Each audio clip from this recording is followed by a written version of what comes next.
Hello friends, இப்போ பார்த்தீங்கன்னா சப்பாத்தி போட்டு வச்சுருக்கோம். அது வேண்டாம், நாஸ்டா லஞ்சுக்கு தான் அது சாப்பிடுறது.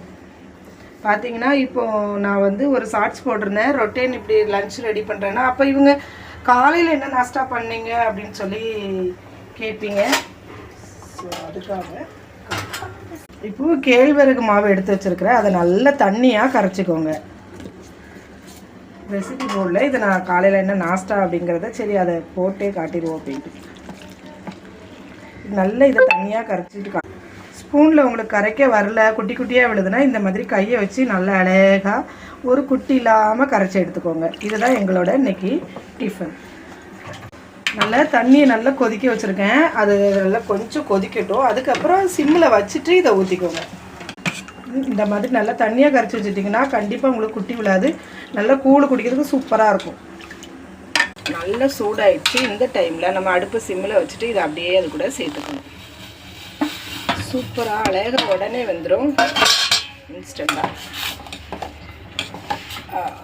பாருங்கள், லைட்டாக சிம்மில் வச்சுட்டு நல்லா கிண்டி விடுங்க. இது கூட நம்ம வேகும்போது கூட நம்ம உப்பு போட்டுக்கலாம், இல்லைன்னா நம்ம கலக்கும்போது உப்பு போட்டுக்கலாம். நான் வந்து இதில் கொஞ்சம் மோர் மிக்ஸ் பண்ணி குடிப்பேன், அதையும் காட்டுறேன். இது அம்மியில் வச்சு அப்படியே நான் 1-2 நசுக்கி தருவாங்க. அதை தான் நான் இப்போ க்ரஷ் பண்ண போகிறேன். இன்ஸ்டன்ட் புளி மிளகா மாதிரி. இது கூட நம்ம கொஞ்சம் உப்பு போட்டுக்கோங்க. இதை அப்படியே க்ரஷ் பண்ணிக்கோங்க. ஏதாவது நம்ம கூழ் அப்புறம் அவல் கஞ்சி அந்த மாதிரி சாப்பிடும்போது லைட்டாக தொட்டுக்கோங்க, அவ்வளோ டேஸ்ட்டாக இருக்கும். இது ஊர்லலாம் சின்ன வயசில் அம்மியில் வச்சு லைட்டாக இது பண்ணி முணுக்கி தருவாங்க அப்படின்னு சொல்லுவாங்க. அந்த மாதிரி க்ரஷ் பண்ணி தருவாங்க. நான் இப்போ அங்கே அம்மி கிடையாது, ஸோ அதனால் இதில் பண்ணி கூழுக்கு சைடிஷாக ரெடி பண்ணுறேன். புளி, பச்சை மிளகா, உப்பு, அவ்வளோதான். சிம்பிளாக ரெடி ஆகிட்டு. வேணும்னா 2 கருவேப்பிலை போட்டுக்கலாம்.